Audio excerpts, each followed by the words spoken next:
Hello, YouTube. I have an admission to make. My name's Tony, and I'm a chessaholic. Last night, I played 140 bullet games and was up till 8 in the morning. Of course, playing that long, I lost over 100 rating points. So, if you too struggle from this addiction and are known to waste whole evenings playing blitz or bullet until the wee hours of the morning, chasing those rating points you keep losing as you get more and more tired, you are not alone. Just a public service announcement. And now, back to our regularly scheduled programming. I mean, I used to really beat myself up over that, but it's bad enough that I'm tired the next day. And, all the things I have to do the next day are just screwed up a little bit by that. Plus, bullets, just not good for a game. But I'm going to try to make the most of it and actually go through those games and see if I can learn something. Although, really analyzing bullet is not something I generally suggest. But I'll just look for cool little tactics, maybe throw them into a video. Anyway, here we go. This is my second game versus David. By the way, I'm going to get back to David's games versus the other friend of his from real life. But for now, we're going to look at this.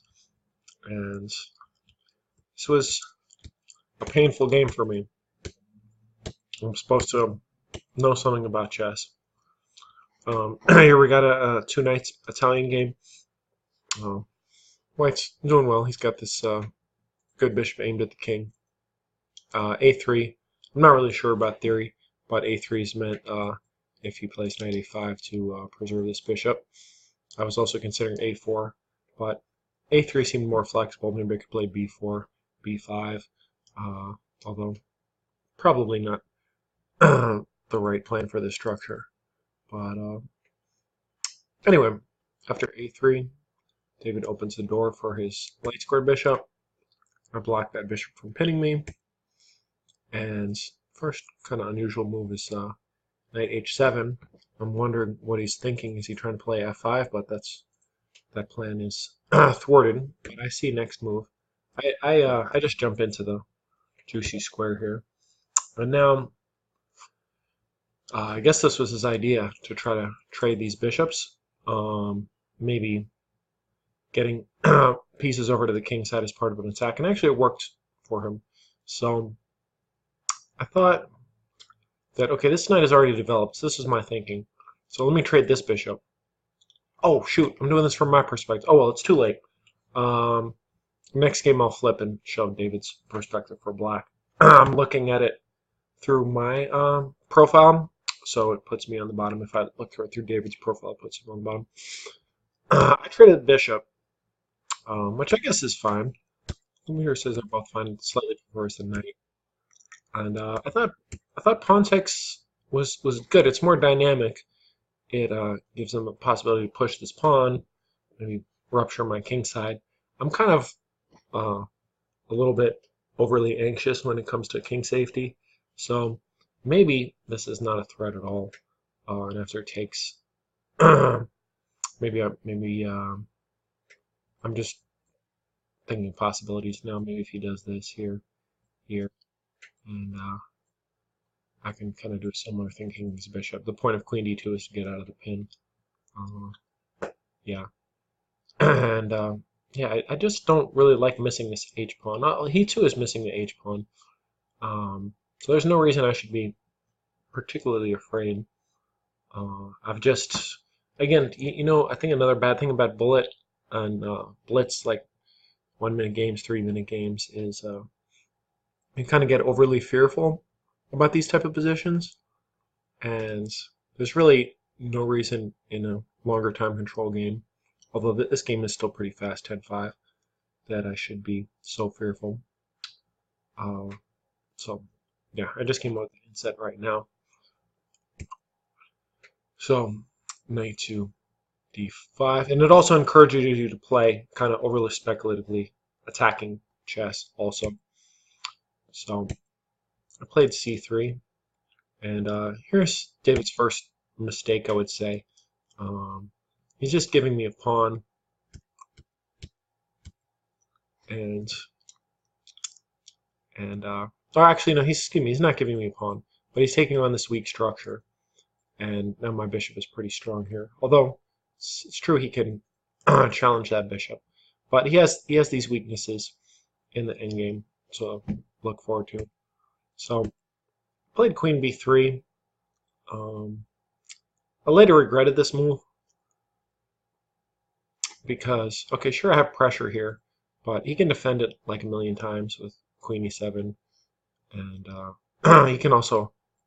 I guess my main idea was to hold on to this bishop. Now that I remember, this stops this because that would just lose a pawn. So queen b6. What's the computer's choice here? Queen d2. Queen d2 putting I mean, I guess putting pressure here. Actually, yeah, I kind of like queen d2 after bishop e6. Just take and queen b4. I don't know. I don't really understand the computer's idea. I would think you to play this, but this doesn't seem to give me any advantage. So I think queen b3 is fine. He attacks my bishop, and here I should just play for the initiative and not worry about keeping this powerful bishop, because my pieces were kind of clumsy after I moved it back. This move double attacks these two pawns. Uh, I'm not sure why Engine would say to do this. This just looks good for me. And now without this pawn here, I feel a lot safer about my king. So I don't think push it right away. Yeah, he has trouble defending this pawn. Actually, he can't defend the pawn. So yeah, knight f3 would have been an improvement for me. Instead, I backed up, overvaluing this bishop and undervaluing development. Very common mistake.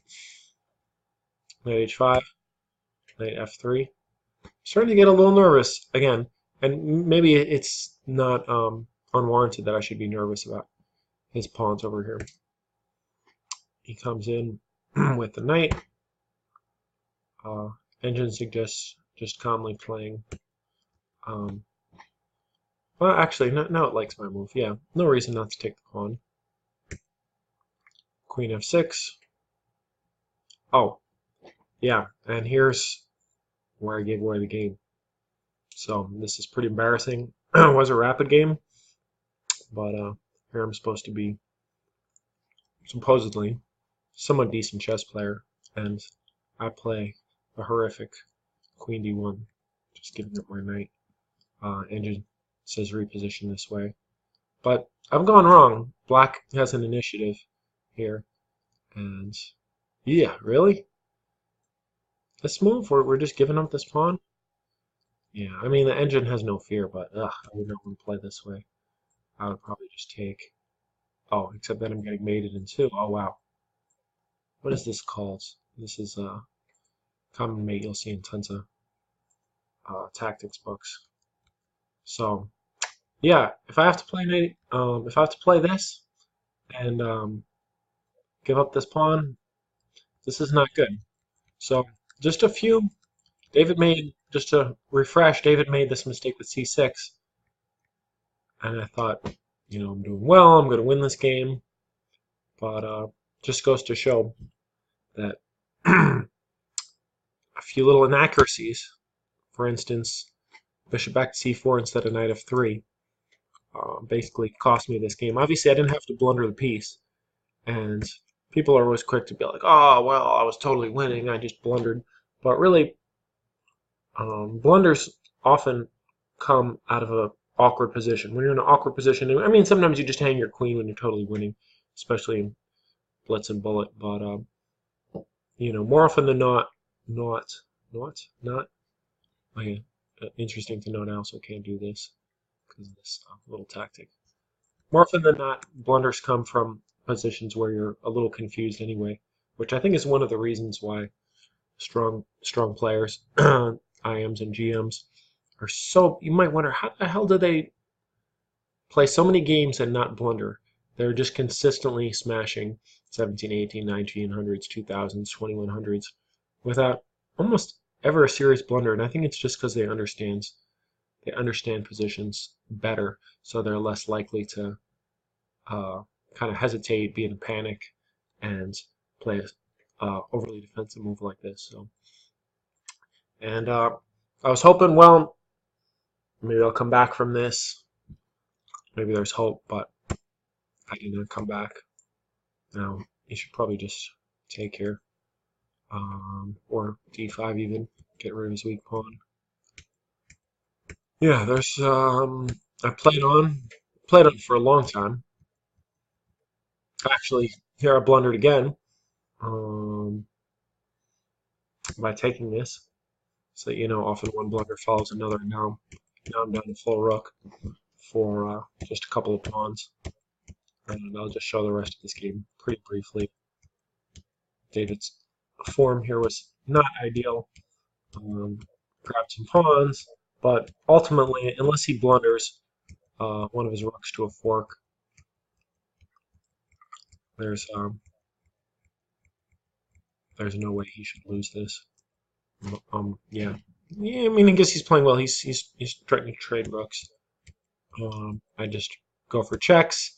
I can't avoid the rook exchange now, so I make it. And yeah, goes on and on and on. Oh, where's my notes? There's really what he should have done is to queen f3, or oh, he can just go into oh, my queen's not even covering this diagonal, but really, yeah, just bring the rook over here, and I'm gonna have to give up my queen at some point. Actually, probably rook here, as long as he's not losing to some kind of fork. And now I'm out of checks, and yeah, all I can really do is cover the back rank, and he's winning the queen, and this is easy. So managed to hold out 99 moves, but the result was clear. So I have mixed feelings. Obviously, I don't like losing ever to anybody, especially my friends. It's like ego thing. But on the other hand, I do think David is getting better. He made one mistake in the opening, but I made a couple mistakes, and Queen D1 dropping the knight was the most severe, and that's all it took. So I congratulate David, and next time I play a 4-game match with him, I'm going to try to go 4-0. But in the meantime, good job, and I'm going to make a couple more videos now. I will see you in them, or not see you. You won't see me either, because who needs to see my face when I'm recording? It is a nice face, but probably mostly straight male audience. Anyway, I digress. You don't need to hear all this. I will talk to you soon. Bye.